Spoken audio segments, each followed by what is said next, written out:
ഒരു ഉപകാരവും നിങ്ങൾക്ക് ചെയ്യാൻ കഴിഞ്ഞില്ലെങ്കിൽ ഒരു ഉപദ്രവവും ചെയ്യാതിരിക്കാൻ പ്രത്യേകം ശ്രമിക്കണമെന്ന് റസൂലുള്ളാഹി സ്വല്ലല്ലാഹു അലൈഹി വസല്ലമ തങ്ങൾ പഠിപ്പിച്ചിട്ടുണ്ട് നമ്മോട്. നിങ്ങൾക്ക് ജനങ്ങൾക്ക് വേണ്ടി ഒരു ഉപകാരം ചെയ്യാൻ കഴിയുന്നില്ലെങ്കിൽ, ഒരു ഖൈർ ചെയ്യാൻ കഴിയുന്നില്ലെങ്കിൽ, ഒരു നന്മ ചെയ്യാൻ കഴിയുന്നില്ലെങ്കിൽ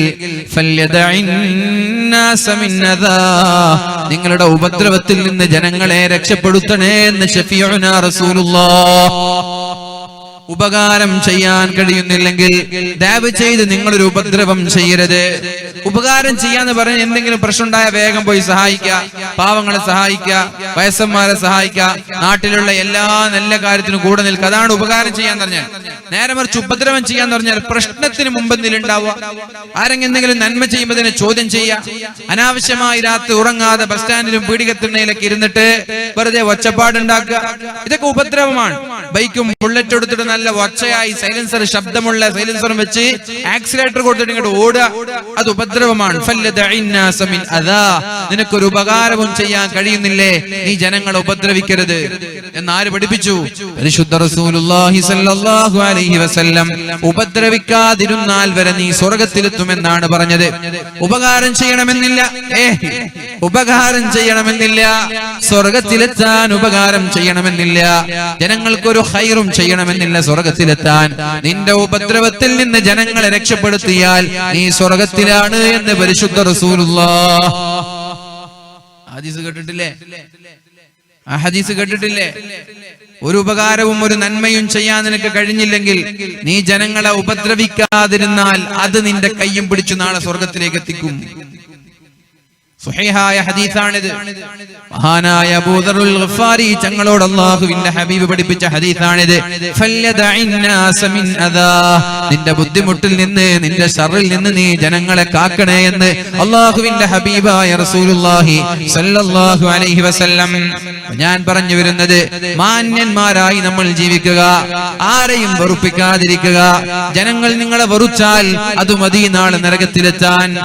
ഈ സ്വർഗ്ഗവും നരകവും എന്ന് പറഞ്ഞ കുറെ നിസ്കാരത്തിലൂടെ കിട്ടുന്ന കാര്യമല്ല, മനസ്സിലായോ?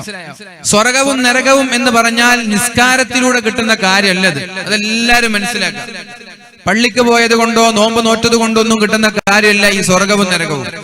സ്വർഗ്ഗവും നരകവും തീരുമാനിക്കുന്നത് നീ നിന്റെ ജനങ്ങളോടുള്ള സമീപനമാണ്. ജനങ്ങൾ നിന്നെക്കുറിച്ച് എന്ത് വിലയിരുത്തുന്നു എന്നുള്ളതാണ്. നാട്ടുകാർക്കൊക്കെ നിന്നെക്കുറിച്ച് നല്ല അഭിപ്രായമാണെങ്കിൽ നീ സ്വർഗ്ഗത്തിലാണ് ഷുവർ.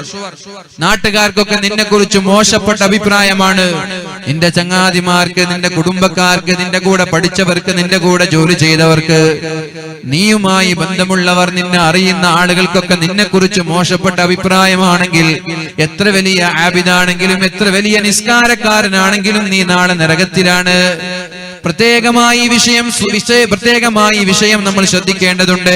കഴിവിന്റെ പരമാവധി ജനങ്ങളെ തൃപ്തിപ്പെടുത്താൻ ശ്രമിക്കുക. ജനങ്ങളിൽ നിന്ന് വെറുപ്പ് സമ്പാദിക്കാനല്ല ശ്രമിക്കേണ്ടത്, ജനങ്ങളെ സന്തോഷിപ്പിക്കാനാണ് ശ്രമിക്കേണ്ടത്. അല്ലാഹു തആല നമ്മൾക്ക് ബോധം നൽകട്ടെ. അവസാനം ഏഴാമതായി അല്ലാഹുവിന്റെ ഹബീബ് പറയുന്നത്, വഅമറനീ അൻ നുക്സിറ മിൻ ഖൗലി ലാ ഹൗല വലാ ഖുവത ഇല്ലാ ബില്ലാഹ് ഫഇന്നഹുന്ന മിൻ കൻസിൻ തഹ്ത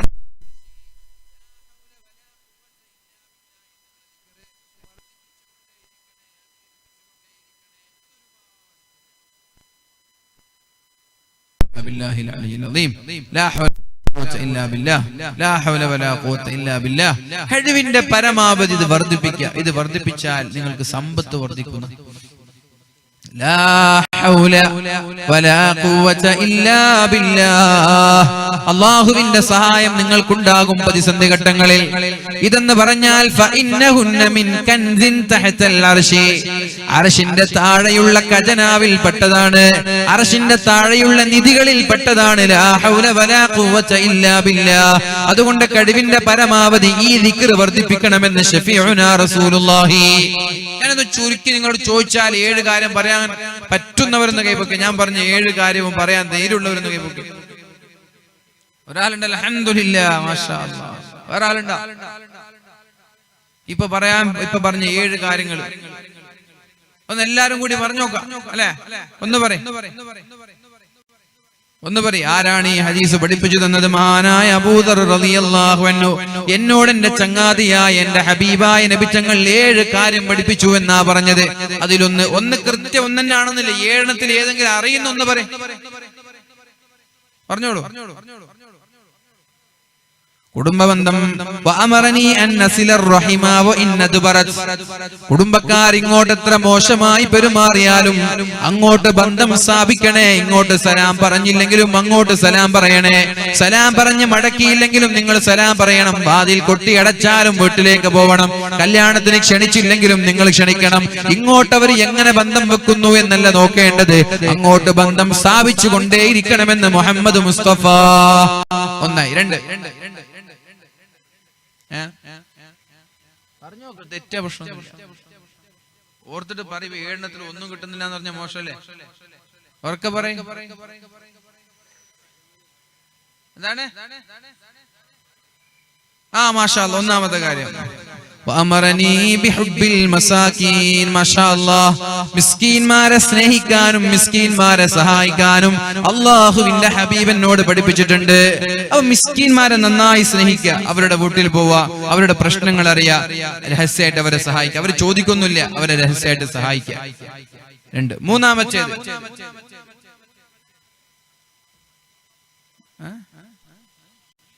അതാ പറഞ്ഞോ ഇല്ലല്ലോ.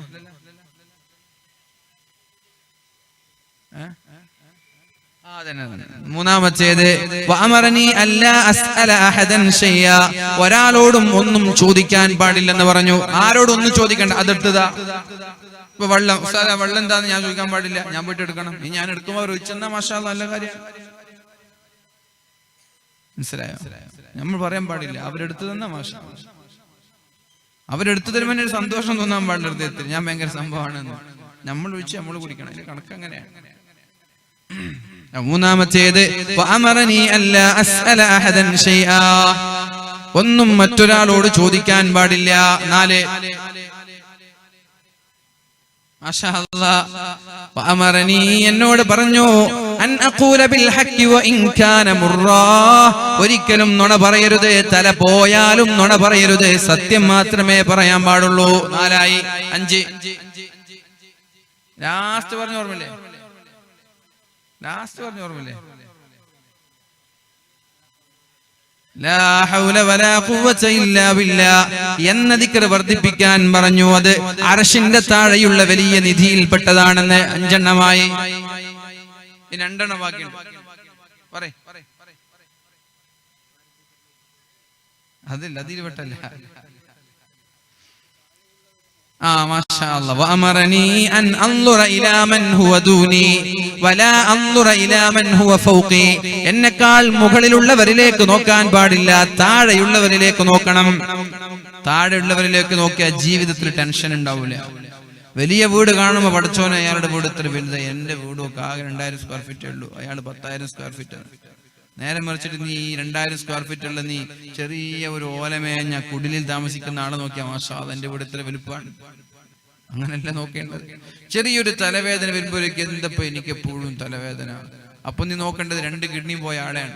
അയാൾക്ക് 2 കിഡ്നി പോയി, എനിക്ക് തലവേദനയല്ലേ ഉള്ളൂ. ഇങ്ങനല്ലേ നമ്മൾ ചിന്തിക്കേണ്ടത്. അപ്പൊ താഴെയുള്ളവരിലേക്ക് എന്നും നോക്കണം, മുകളിലുള്ളവരിലേക്ക് നോക്കാൻ പാടില്ല. 6 എണ്ണം.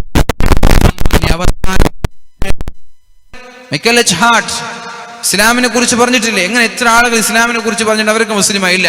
അത് അല്ലാഹ് ഹിദായത്ത് കൊടുക്കുന്നത് അല്ലാഹുവാണ്. അതുകൊണ്ട് ഹിദായത്ത് വേണമെങ്കിൽ ഫസ്തഹുദൂനി അഹ്ദിക്കും, നിങ്ങൾ എന്നോട് ചോദിച്ചോളൂ, ഞാൻ നിങ്ങളെ നന്നാക്കി തരാം. അല്ലാഹുവേ എന്നെ ഹിദായത്തിലാക്കണേ അല്ലാഹ്, ഇഹ്ദിനസ് സിറാത്തുൽ മുസ്തഖീം എന്ന് അല്ലാഹുവിനോട് ചോദിക്കണമെന്ന് പരിശുദ്ധ റസൂലുള്ളാഹ്. ഇനി നിങ്ങൾ എല്ലാവരും പട്ടിണിയാണ്. യാ ഇബാദി, എന്റെ അടിമകളെ, കുല്ലുക്കും ജാഇഉൻ ഇല്ലാ മൻ അത്അംതുഹു, നിങ്ങൾ എല്ലാവരും പട്ടിണിയാണ്, ഞാൻ ഭക്ഷണം തന്ന ആളുകൾ ഒഴികെ. ഞാൻ ഭക്ഷണം തരാതെ നിങ്ങൾ ഒരാൾക്കും ഭക്ഷണം കഴിക്കാൻ കഴിയില്ല. അപ്പൊ നിങ്ങൾ കഴിക്കുന്നതെല്ലാം ഞാൻ തന്നതാണ്, കുടിക്കുന്നതെല്ലാം ഞാൻ തന്നതാണ്. ഇനി ഒരു നേരത്തെ ഭക്ഷണം കിട്ടിയില്ലേ, നിങ്ങൾ എന്നോട് ചോദിച്ചോളൂ, ഞാൻ നിങ്ങൾക്ക് തരാം. രാത്രി ഭക്ഷണം ഉണ്ടോ? കഴിച്ചോളൂ. ലാ തസ്അൽനി റിസ്ഖ ഗദിൻ, ലാ തസ്അൽനി റിസ്ക ഗദിൻ കമാ ലം അസ്അൽക അമല ഗദിൻ. ഞാൻ നിന്നോട് നാളത്തെ ളുഹർ നിസ്കാരം ഇന്ന് നിസ്കരിക്കാൻ പറയാത്തതുപോലെ നാളത്തെ ഉച്ചഭക്ഷണം നീ ഇപ്പോൾ എന്നോട് ചോദിക്കണ്ട, ഇന്ന് രാത്രിയുള്ള ഭക്ഷണം ചോദിച്ചാൽ മതി. അല്ലാഹു പറഞ്ഞാൽ ലാ തസ്അൽനി റിസ്ക ഗദിൻ, നാളത്തെ ഉച്ചഭക്ഷണം ഇന്ന് നീ ചോദിക്കണ്ട. 5 വർഷം കഴിഞ്ഞിട്ട് മകളുടെ കല്യാണത്തെ കുറിച്ച് നീ ഇന്ന് ആലോചിച്ച് തലപുണ്ണാവേണ്ട. ഇന്നത്തെ കാര്യം നീ നോക്ക്. അപ്പോഴാകുമ്പോഴും അള്ളാഹു ആ സമയമാകുമ്പോഴേക്കും വേറൊരു വഴി നിനക്ക് തുറന്നു തരും. നാളത്തെ ബ്രേക്ക്ഫാസ്റ്റ് വരെ നീ ഇപ്പോൾ ചോദിക്കണ്ട. ഇന്ന് രാത്രിയുള്ള ഭക്ഷണം കിട്ടിയില്ലെങ്കിൽ അള്ളാഹിനോട് ചോദിക്കുക, അള്ളാഹു തരും. നാളെ നാസ്തയുടെ സമയമായിട്ട് ഭക്ഷണം കിട്ടിയില്ലെങ്കിൽ അള്ളാഹിനോട് ചോദിക്കുക. ഏതുപോലെ ഇന്നത്തെ ഇശാ നിസ്കാരം ഇന്ന് നിസ്കരിച്ചാൽ മതി. നാളത്തെ ഇശാ നിസ്കാരം ഇന്ന് നിസ്കരിക്കാൻ അള്ളാഹു നിങ്ങളോട് പറഞ്ഞോ? ഇന്നിപ്പോ അള്ളാഹുവേ ഉസല്ലി ഫർള സ്വലാത്തുൽ ഇശാഇ, നാളത്തെ ഇശാ നിസ്കാരം ഞാൻ ഇന്ന് നിസ്കരിക്കുന്നതാണല്ല, അതായ ഇന്നത്തെ നിസ്കാരം നമ്മൾ നിസ്കരിക്കുന്നത്. നാളത്തെ നിസ്കാരമല്ല. അത് നോമ്പ് നോക്കുമ്പോ നമ്മൾ നീ ചെയ്യുന്നത് സൗമ ഗദി, നാളത്തെ നോമ്പ്. സ്വലാത്ത ഗദില്ല, നാളത്തെ നിസ്കാരമില്ല. അതുകൊണ്ട് നാളത്തെ നിസ്കാരം നിസ്കരിക്കണമെന്ന് ഞാൻ നിങ്ങളോട് പറയാത്തതുപോലെ ഇന്നത്തെ ഭക്ഷണം ചോദിച്ചാൽ മതി, നാളത്തേത് ചോദിക്കരുത്. ഫസ്തത്ഇമൂനി ഉത്ഇംകും, നിങ്ങൾ എന്നോട് ഭക്ഷണം ചോദിച്ചാൽ ഞാൻ നിങ്ങൾക്ക് ഭക്ഷണം തരാം. ചോദിക്കാൻ തയ്യാറുണ്ടോ? അല്ലാഹു തരും. ചോദിക്കാൻ തയ്യാറുണ്ടോ മുഅ്മിനീങ്ങളെ? അള്ളാഹു നിങ്ങൾക്ക് ഭക്ഷണം തരും, ഗ്യാരണ്ടി ഞാൻ തരാം. ചോദിക്കാൻ തയ്യാറുണ്ടോ? ചോദിക്കേണ്ടതുപോലെ ചോദിക്കണം അള്ളാഹുവിനോട്. ഹറാമായ ഭക്ഷണം തിന്നിട്ട്, ഹറാമായ വീട്ടിൽ നിന്നിട്ട്, ഹറാമായ വസ്ത്രം ധരിച്ചിട്ട് യാ റബ്ബി യാ റബ്ബ്, അള്ളാഹുവേ അത് തരണേ അല്ലാ, ഇത് തരണേ അല്ലാ എന്ന് ചോദിച്ചാൽ അള്ളാഹു ദുആഇന് ഉത്തരം തരൂല. അത്ഇബ് മത്അമക, തിന്നുന്ന ഭക്ഷണം ഹലാലായാൽ എന്ത് ചോദിച്ചാലും അള്ളാഹു ഉത്തരം നൽകുമെന്ന് ശഫീഉനാ റസൂലുള്ളാഹി. അത്ഇബ് മത്അമക തജിക് മുസ്തജാബദ് ദുആ. നീ തിന്നുന്നത് ഹലാലായാൽ, നീ കുടിക്കുന്നത് ഹലാലായാൽ നിന്റെ ദുആഇന് ഉത്തരമുണ്ടാകുമെന്നാ പറഞ്ഞത്. അതുകൊണ്ട് ഇവിടെ കൂടിയിരിക്കുന്ന സർവ്വ ആളുകളോടും പറയുകയാണ്, മക്കള് 4ഉം 5ഉം 6ഉം ആകുമ്പോൾ പേടി വേണ്ട. ജനസംഖ്യാ നിയന്ത്രണം ഇവിടെ ആരും കൊണ്ടുവരേണ്ട ആവശ്യമില്ല. ഒരു രാഷ്ട്രീയ നേതാക്കളും ഇവിടെ ഭക്ഷണം കൊടുക്കുന്നില്ല.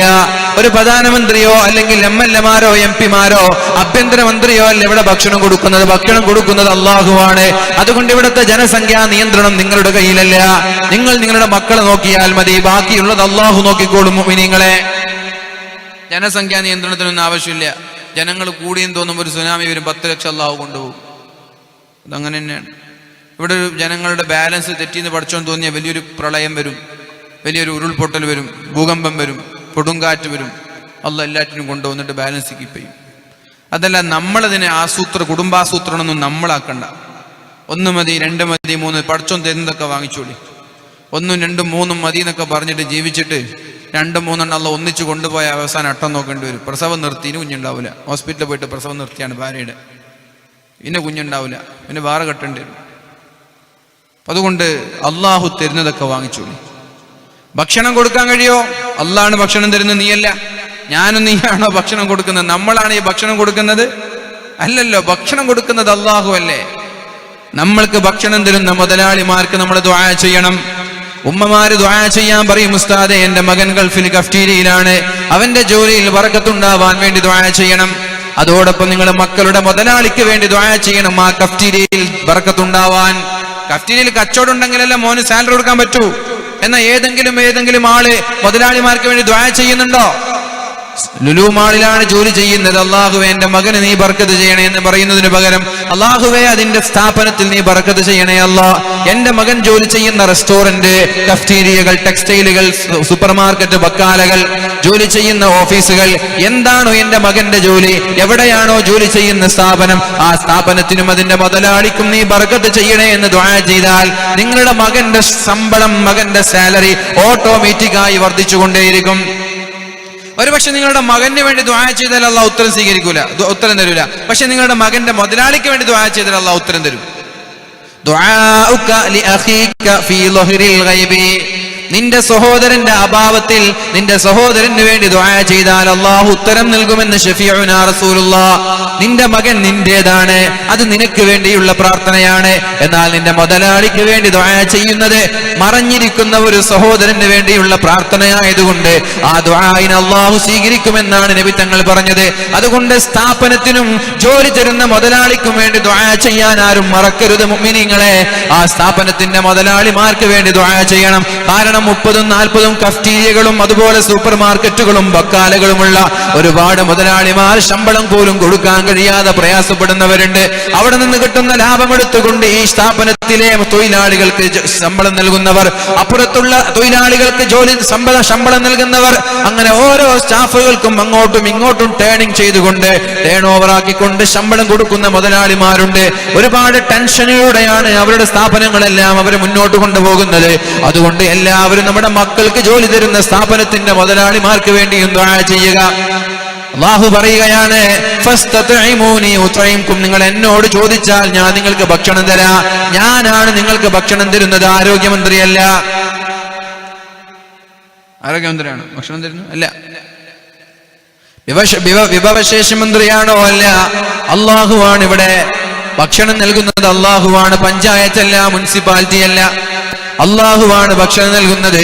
അതുകൊണ്ട് അല്ലാഹുവിനോട് ദുആ ചെയ്ത്, പടച്ചോനെ എന്റെ മരണം വരെ ആഫിയത്തോടെ ഇസ്സത്തോടു കൂടി എനിക്ക് നീ ദീർഘായുസ് നൽകണേ അല്ലാഹ്. എന്താ അർത്ഥം? അല്ലാഹുവേ എന്റെ മരണം വരെ നിന്റെ ത്വാഅത്തിൽ ആഫിയത്തോടെ ഇസ്സത്തോടു കൂടിയുള്ള ദീർഘായുസ് നൽകണേ അല്ലാഹ്. എന്താ ദുആഇന്റെ അർത്ഥം? അതെല്ലാവരും ദുആ ചെയ്യേണ്ട പ്രാർത്ഥനയാണ്. നിന്റെ ത്വാഅത്തിൽ എന്ന് പറഞ്ഞാൽ നിന്നെ അനുസരിച്ചുകൊണ്ട്, ആഫിയത്തോടുകൂടെ എന്ന് പറഞ്ഞാൽ ആരോഗ്യത്തോടുകൂടെ, ഇസ്സത്തോടുകൂടി എന്ന് പറഞ്ഞാൽ മറ്റൊരാളുടെ മുമ്പിൽ കൈ നീട്ടാതെ, നല്ല അന്തസ്സോടെ ഭക്ഷണം കഴിച്ച് അന്തസ്സുള്ള വസ്ത്രം ധരിച്ചിട്ട് അന്തസ്സോടുകൂടി ആരോഗ്യത്തോടുകൂടി നിന്റെ അനുസരണയിലുള്ള ത്വാഅത്തിലുള്ള ദീർഘായുസ് എനിക്ക് തരണേ എന്ന് ഓരോ ആളുകളും അല്ലാഹുവിനോട് ദുആ ചെയ്യുക. അല്ലാഹു നമ്മൾക്ക് അങ്ങനെ ഒരു ദീർഘായുസ് തരട്ടെ, ആഫിയത്തോടുകൂടിയുള്ള ഇസ്സത്തോടുകൂടിയുള്ള ദീർഘായുസ് തരട്ടെ. ഈ വിഷയം ഞാൻ നിർത്താണ്. യാ ഇബാദി, എന്റെ അടിമകളെ, കുല്ലുക്കും ജാഇഉൻ, നിങ്ങൾ എല്ലാവരും വിശക്കും. ഞാൻ നിങ്ങൾക്ക് ഭക്ഷണം തന്നില്ലെങ്കിൽ നിങ്ങൾ എല്ലാവരും പട്ടിണി കിടക്കേണ്ടി വരും. നിങ്ങളെ ഏതെങ്കിലും വില്ലേജിൽ പോയിട്ട് കൃഷി വകുപ്പ് മന്ത്രിമാരെയോ അല്ലെങ്കിൽ കൃഷി വകുപ്പിന്റെ ഉദ്യോഗസ്ഥന്മാരെ കണ്ടുകൊണ്ട് അവരിൽ നിന്ന് മരുന്നും വാങ്ങി, അല്ലെങ്കിൽ 2 വർഷം കൊണ്ട് തേങ്ങ പിടിക്കാമെന്ന് പറഞ്ഞ് അവർ തരുന്ന തെങ്ങും വാങ്ങി വീട്ടിൽ വന്നിട്ട് തെങ്ങ് വെച്ച് 2 വർഷം കഴിഞ്ഞാൽ ആ തെങ്ങിൽ നിന്നൊരു തേങ്ങ പോലും നിങ്ങൾക്ക് കിട്ടൂല. അല്ലാഹു വിചാരിക്കാതെ, അല്ലാഹുവിന്റെ തീരുമാനമില്ലാതെ. അതുകൊണ്ട് അല്ലാഹുവിനോടാണ് ചോദിക്കേണ്ടത്. അല്ലാഹു നിങ്ങൾക്ക് തേങ്ങ തരും, അല്ലാഹു നിങ്ങൾക്ക് ഭക്ഷണം തരും, അല്ലാഹു വെള്ളം തരും. അതുകൊണ്ട് അല്ലാഹുവിനോട് ചോദിച്ചു കൊണ്ടിരിക്കുക എന്ന് മുഹമ്മദുർ റസൂലുള്ളാഹ്. അടുത്തത്, യാ ഇബാദി, എന്റെ അടിമകളെ, കുല്ലുക്കും ആരിൻ, നിങ്ങൾ എല്ലാവരും നഗ്നരാണ്. ഇല്ലാ മൻ കസൗതുഹു, ഞാൻ വസ്ത്രം നൽകിയ ആളുകൾ ഒഴികെ. ഫസ്തക്സൂനി യക്സുക്കും, അതുകൊണ്ട് വസ്ത്രമില്ലെങ്കിൽ നിങ്ങൾ എന്നോട് ചോദിച്ചോളൂ, ഞാൻ തരാം. വസ്ത്രമില്ലെങ്കിൽ നിങ്ങൾ എന്നോട് ചോദിച്ചോളൂ, ഞാൻ തരാം. വസ്ത്രമില്ലാത്തതിന്റെ പേരിൽ ഔറത്ത് വെളിവാക്കി ഇവിടെ ആരും നടക്കണ്ട. വസ്ത്രമില്ലാത്തതിന്റെ പേരിൽ ഹാഫ് കൈയുടെ ചുരിദാറിട്ട് ആരും നടക്കണ്ട. പൈസ ഇല്ലാത്തതിന്റെ പേരിൽ ഫുൾ കൈ ഒഴിവാക്കിയിട്ട് ഹാഫ് കൈ ഇടണ്ട. പൈസ ഇല്ലാത്തതിന്റെ പേരിൽ ഞെരിയാണിക്ക് മീതെ പാൻസ് ധരിക്കേണ്ട പെണ്ണുങ്ങള്, പൈസ എന്നോട് ചോദിച്ചോളൂ, ഞാൻ തരാം. ഞെരിയാണിക്ക് താഴെ പാൻസ് ഇടാനുള്ള പൈസ തന്നെ തരാം. ഔറത്ത് മറക്കാൻ, കുപ്പായത്തിന്റെ കൈയൊക്കെ ഫുള്ള് മറച്ച് നടക്കാനുള്ള പൈസ ഞാൻ തരാം. പൈസ ഇല്ലാത്തതിന്റെ പേരിൽ ആരും മുട്ടോളെ പാൻസ് ഇട്ട് നടക്കണ്ട ചെറുപ്പക്കാരികൾ. മനസ്സിലായോ? അങ്ങനെയാണോ നടക്കുന്നത് അറിയില്ല. ചെറുപ്പക്കാരികളൊക്കെ മുട്ടരെ പാൻസ് ഇട്ട് നടക്കാൻ തുടങ്ങിയിട്ടുണ്ട്. കാണാറില്ലേ? നമ്മളെ മക്കളൊക്കെ നോക്കിയാൽ മതി. പിന്നെ ബസ് സ്റ്റാൻഡിൽ നിന്നിട്ട് കണ്ട പെണ്ണുങ്ങളെ നോക്കാനല്ല, നിങ്ങൾ മക്കളെ നോക്കിയാൽ മതി. മക്കളെ സ്കൂളിലേക്ക് പോകുമ്പോൾ പാൻറ്റും ഒക്കെ എവിടെ ഇരാണിക്ക് മുകളിലാണ്. നിങ്ങളുടെ സഹോദരിമാർ, നിങ്ങളുടെ ഭാര്യമാർ പർദ്ദ ധരിച്ചാൽ കാണൂലത്. വേദനക്ക് വരുമ്പോൾ പർദ്ദൊക്കെ ധരിച്ചിട്ടാണ് വരിക. സ്കൂളിലേക്ക് പോകുമ്പോൾ ഒന്ന് നോക്കുക, ഷോപ്പിംഗ് മാളിലേക്ക് പോകുമ്പോൾ, കല്യാണത്തിനൊക്കെ പോകുമ്പോൾ മക്കളുടെ പാൻസിൻ്റെ ബെൽപ്പ് നോക്കുക. മുട്ടുവരെ, മുട്ടിൻ്റെ പകുതി വരെ നിര്യാണിക്ക് മുകളിലൊക്കെ പാൻസ് ധരിച്ച് നടക്കും. അതൊക്കെ ഹറാമാണ് ഒരു പെണ്ണിനെ സംബന്ധിച്ചിടത്തോളം. നിര്യാണിക്ക് താഴെ തന്നെ പെണ്ണിൻ്റെ പാൻസ് ഉണ്ടാവണം.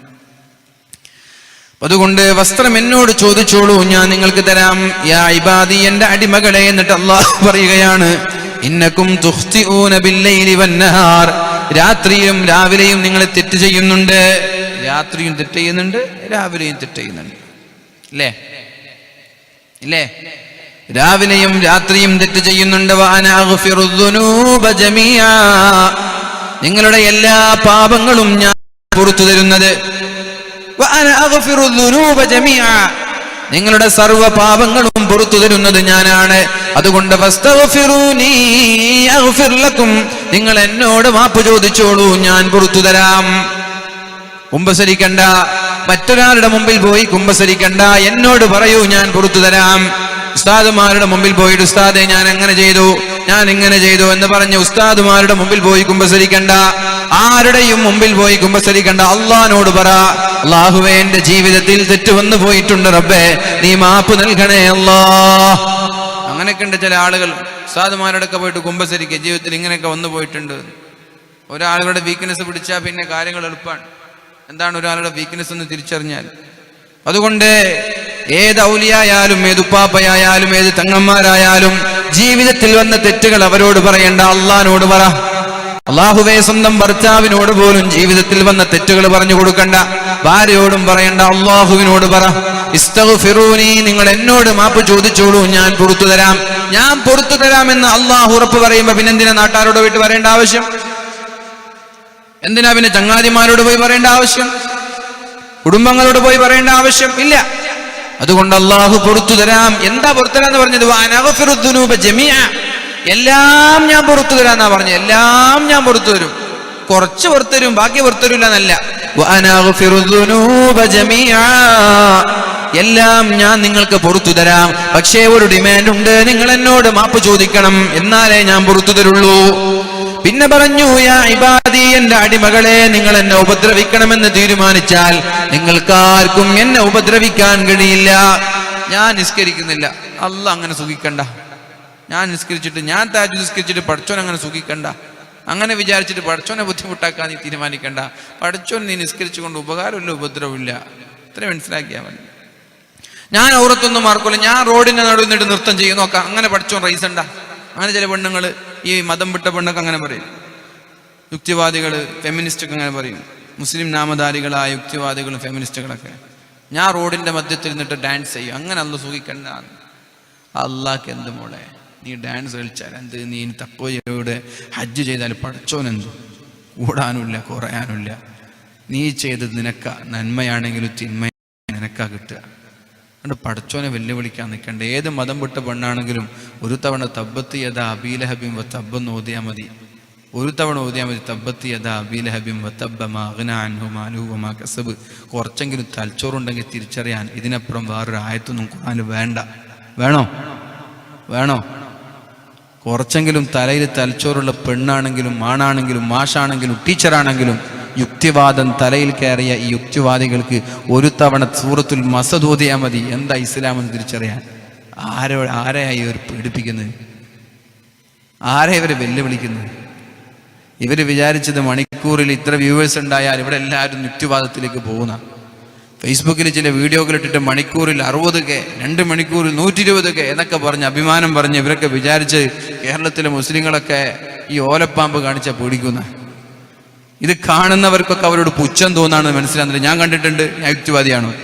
നിങ്ങളും കണ്ടിട്ടുണ്ടോ? നിങ്ങളൊക്കെ യുക്തിവാദിയാണ്. ഈ വ്യൂവേഴ്സ് കാണുന്ന ആളുകൾക്കൊക്കെ അവരോടൊരു വെറുപ്പ് തോന്നാണെന്നുള്ള യാഥാർത്ഥ്യം പോലും മനസ്സിലാവാതെ കേരളം യുക്തിവാദത്തിലേക്ക് ജനങ്ങളൊക്കെ ചിന്തിച്ചു തുടങ്ങി എന്ന രീതിയിൽ ആ ഫേസ്ബുക്കിലൊക്കെ പോസ്റ്റ് ചെയ്യാം. എന്തൊരു ഊളത്തരാണതൊക്കെ. അതുകൊണ്ട് അള്ളാഹുവിനെ ബുദ്ധിമുട്ടിക്കാൻ വിചാരിച്ചാൽ പൊന്നുമോളെ നീയാണ് ബുദ്ധിമുട്ടുന്നത്.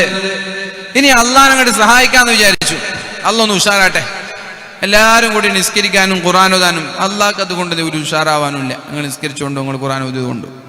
അതുകൊണ്ട് യാ ഇബാദി, എന്റെ അടിമകളെ, അള്ളാഹ് പറയാണ്, ആദം നബി അലൈഹിസ്സലാം മുതൽ ലോകാവസാനം വരെയുള്ള എല്ലാ ആളുകളും ഏറ്റവും നല്ല തഖ്വയുള്ള ആളുകളെ പോലെയായി മാറി. ലോകത്തൊരു തെമ്മാടിയില്ല, ലോകത്തൊരു അമുസ്ലിമില്ല. ലോകത്തൊരു സത്യനിഷേധിയില്ല, ലോകത്ത് കള്ളു കുടിക്കുന്നവനില്ല, വ്യഭിചരിക്കുന്നവനില്ല. A to Z സർവാളുകളും രാത്രി 3:30 മണിക്കെണീറ്റ് തഹജ്ജുദ് നിസ്കരിച്ച് സുബഹി നിസ്കാരത്തിന് ജമാഅത്തിന് പോയി സുബഹിക്ക് ശേഷം കിടന്നുറങ്ങാതെ ദുഹാ നിസ്കരിച്ച് ഖുർആൻ ഓതി ദുഹർ ബാങ്ക് കൊടുക്കുമ്പോൾ പള്ളിയിൽ പോയി തിരിച്ചു വന്നിട്ട് അസ്ർ ബാങ്കിനെ കാത്തിരുന്നിട്ട് മഗ്രിബ് ബാങ്കും ഇശാ ബാങ്കും പള്ളിയിലേക്ക് കൃത്യമായി പോയി പരിശുദ്ധമായ ഖുർആൻ നിരന്തരമായി പാരായണം ചെയ്ത് ജീവിതത്തിൽ ഒരു തെറ്റു ചെയ്യാതെ, ഹറാമ് ചെയ്യാതെ, വ്യഭിചരിക്കാതെ, കള്ളു കുടിക്കാതെ, കഞ്ചാവടിക്കാതെ, ഹജ്ജ് ചെയ്ത് നോമ്പ് നോക്കി ഉംറ ചെയ്ത് ജീവിച്ചാൽ അല്ലാഹുവിനതുകൊണ്ട് ഒരു നേട്ടവും സംഭവിക്കാനില്ല. ഇനി ലോകത്തുള്ള എല്ലാ ആളുകളും ഈ മതം വിട്ട പെണ്ണിനെ പോലെ തലയും തുറന്ന് ഏതെങ്കിലും സ്റ്റേജിന്റെ മുന്നിൽ കയറി ഇസ്ലാമിനെതിരെ കലിതുള്ളാൻ നിന്നാൽ, ഏതെങ്കിലും ചാനലിൽ പോയി ഖുർആനിനെയും പരിശുദ്ധ ഇസ്ലാമിനെയും അള്ളാന്റെ ഹബീബിനെയും ഇൻസൾട്ട് ചെയ്യാനും അധിക്ഷേപിക്കാനും പരിഹസിക്കാനും നിന്നാൽ അള്ളാഹുവിനോ അവന്റെ റസൂലിനോ അതുകൊണ്ടൊരു കോട്ടവും ഇവിടെ സംഭവിക്കാൻ പോകുന്നില്ല എന്ന് 1400 വർഷങ്ങൾക്ക് മുമ്പ് വളരെ വ്യക്തമായിട്ടാണ് അള്ളാഹുവിന്റെ ഹബീബ് പറഞ്ഞത്. ആ പറഞ്ഞതാരോടാ? വേദികളിൽ നിന്ന് വേദികളിലേക്ക് കയറി മതം വിട്ട പെണ്ണുങ്ങൾ, മതം വിട്ട സ്ത്രീകൾ ചാനലുകളിലും മൈക്കിലും വന്ന് ഇസ്ലാമിനെതിരെ തെറി പറയുമ്പോ, മുസൽമാനെതിരെ തെറി പറയുമ്പോ അള്ളാഹുവിനെയും അവന്റെ റസൂലിനെയും കരിവാരി തേക്കുമെന്ന് അറിയാഞ്ഞിട്ടല്ല, അറിഞ്ഞിട്ട് തന്നെയാണ് പറഞ്ഞത്. നീ എന്ത് പറഞ്ഞാലും എന്ത് പ്രസംഗിച്ചാലും അള്ളാഹ്ക്കൊരു കോട്ടവും വരാനില്ല. പിന്നെ പറഞ്ഞു, യാ ഇബാദി, എന്റെ അടിമകളെ, നിങ്ങളെല്ലാവരും ഈ നാട്ടിലുള്ളവരല്ല, ആദം നബി അലൈഹിസ്സലാം മുതൽ ഇനി ലോകാവസാനം വരെയുള്ള എല്ലാ ആളുകളും ഒരു പർവ്വതത്തിന്റെ മുകളിൽ കയറിയിട്ട് അള്ളാഹിനോട് ദുആ ചെയ്യുകയാണ്. അല്ലാഹുവേ, എനിക്ക് നല്ലൊരു 10,000 സ്ക്വയർ ഫീറ്റ് ഉള്ള വീട് വേണം അല്ലാഹുവേ, എല്ലാ മാസവും ഒരു 3 ലക്ഷം രൂപ വരുമാനം വേണം റബ്ബേ. അല്ലാഹുവേ, എനിക്ക് 4-5 മക്കളെ വേണം, ഒരു 2-3 പെണ്ണ്, ഒരു 2-3 ആണ്. അല്ലാഹുവേ, എനിക്ക് ജോലി ചെയ്യാതെ അധ്വാനിക്കാതെ വീട്ടിലേക്ക് മാസാമാസങ്ങളിൽ വരുമാനം ഒരു 3 ലക്ഷം വേണം. എന്റെ വീട്ടിൽ നല്ലൊരു വണ്ടി വേണം, നല്ല അടിപൊളി വണ്ടി തന്നെ ആയിക്കോട്ടെ. എന്റെ കയ്യിൽ ഏറ്റവും നല്ല മൊബൈൽ വേണം, ഏറ്റവും നല്ല വസ്ത്രം വേണം, വിചാരിക്കുന്നത് തിന്നണം. എന്റെ വീടിന്റെ പുറത്തു നിന്ന് വരാന്തയിൽ നിന്ന് നോക്കിയാൽ വളരെ മനോഹരമായി കളകളാരവം ശബ്ദം, കളകളാരവത്തോടുകൂടി ശബ്ദമുണ്ടാക്കി പറക്കുന്ന പറവകൾക്ക് പുറമെ മന്ദമാരുതന്റെ തലോടലേറ്റ് വളരെ മനോഹരമായി ഒഴുകുന്ന നദികൾ വേണം. ഇങ്ങനെ ഒരു ഭൂമി തന്നെ സ്വർഗമാവണമെന്ന് ലോകത്തുള്ള സർവ്വ ആളുകളും അള്ളാഹിനോട് ദുആ ചെയ്തിട്ട് എല്ലാ ആളുകൾക്കും അള്ളാഹു ദുനിയാവിൽ ഒരു സ്വർഗം കൊടുത്താൽ അള്ളാഹുവിന്റെ ഖജനാവിൽ നിന്ന് തീരുന്നത് എത്രയാണെന്നറിയോ? ഇത് നമ്മുടെ ഇന്ത്യ രാജ്യത്തിന്റെ സമ്പദ് വ്യവസ്ഥയല്ല, ഇന്ത്യ രാജ്യത്തിന്റെ എക്കണോമിയല്ല. സമ്പദ് വ്യവസ്ഥ തകർന്നുകൊണ്ടിരിക്കുമ്പോ ചർച്ചയാവാതിരിക്കാൻ വേണ്ടി ഇവിടെ പൗരത്വ രജിസ്ട്രേഷൻ ബില്ല് കൊണ്ടുവന്നവരാണ്. ഇവിടുത്തെ സാമ്പത്തിക മാന്ദ്യം ചർച്ച ചെയ്യാതിരിക്കാനും വേണ്ടി ചാനലുകളിൽ, പത്രങ്ങളിൽ ചർച്ച ചെയ്ത് ലജ്ജയോടുകൂടി നേരിടേണ്ടി വരുമെന്നുള്ള പേടിയോടെ ജനങ്ങളെ അക്രമത്തിലേക്ക് അഴിച്ചുവിടാൻ വേണ്ടി അധികാരികൾ ശ്രമിക്കുമ്പോൾ ഞാൻ പറയുകയാണ്, ഇത് ഇന്ത്യയുടെ സമ്പദ്ഘടനയല്ല, അള്ളാഹുവിന്റെ ഖജനാവെന്ന് പറഞ്ഞാൽ ഒരു എങ്ങനെയാണോ മഹാസമുദ്രത്തിലേക്ക് ഒരു സൂചിയിട്ടാൽ അത് തിരിച്ചെടുക്കുമ്പോൾ എത്ര വെള്ളമാണോ വീഴുന്നത് അത്ര പോലും അള്ളാഹുവിന്റെ ഖജനാവിൽ നിന്ന് തീരൂല എന്ന് മുഹമ്മദുർ റസൂലുള്ളാഹ്. എന്താ നിങ്ങൾക്ക് വേണ്ട? ബുള്ളറ്റോ? വീട്ടിലൊരു ബുള്ളറ്റ് ഉണ്ട്, ഒരു ബെൻസ് ഉണ്ട്. അപ്പോൾ ഒരാൾക്ക് ബുള്ളറ്റ് മാത്രം പോരൊരു ബെൻസും മാത്രം പോരൊരു BMW വേണം, അതുണ്ട്. പിന്നെന്താ? നല്ല മനോഹരമായ ഒരു പൂന്തോട്ടം, നിങ്ങൾ ആഗ്രഹിക്കുന്ന പക്ഷികൾ, നിങ്ങൾ ആഗ്രഹിക്കുന്ന എല്ലാ പഴങ്ങളും, ആപ്പിളും റുമ്മാനും അതുപോലെ നമ്മുടെ ഓറഞ്ചും പിന്നെ പഴങ്ങളും, മനോഹരമായ അരുവികൾ. ഇങ്ങനെ വൈകുന്നേരം ഇങ്ങനെ കാലുമ്മേ കാലും കയറ്റിയിട്ട് കാറ്റും കൊണ്ട് ഇങ്ങനെ അരുവികളിലൂടെ ഒഴുകുന്ന മീനുകളെ, മത്സ്യങ്ങളെ നോക്കിയിരിക്കുന്നു. എല്ലാവരും, ഏതെങ്കിലും ഒരാളല്ല, ലോകത്തുള്ള എല്ലാവരും. ഇതൊക്കെ പടച്ചോൻ കൊടുത്താലും പടച്ചോന്റെ കയ്യിൽ നിന്ന് തീരൂല. പിന്നെന്തിനാ നിങ്ങളോട് പടച്ചോനോട് ചോദിക്കാൻ മടിക്കുന്നത്? പിന്നെന്തിനാ പടച്ചോനോട് ചോദിക്കാൻ മടിക്കുന്നത്? ഇതൊക്കെ കൊടുത്താൽ തീരൂല, ഞാൻ തരാന്നാ പറഞ്ഞു, പിന്നെ എന്തിനാ മടിക്കുന്നത്? ചോദിച്ചൂടെ? അതുകൊണ്ട് അള്ളാഹുവിനോട് ദുആ ചെയ്യ്. എന്താ വേണ്ടത്? അള്ളാഹുവിനോട് ദുആ ചെയ്യ്. പ്രതിസന്ധി ഘട്ടങ്ങളിലുള്ള നമ്മുടെ ആയുധം ദുആയാണ്, പ്രാർത്ഥനയാണ്. പ്രാർത്ഥന കൊണ്ട് ഏത് അത്ഭുതങ്ങൾ സൃഷ്ടിക്കാൻ നമ്മൾക്ക് കഴിയും.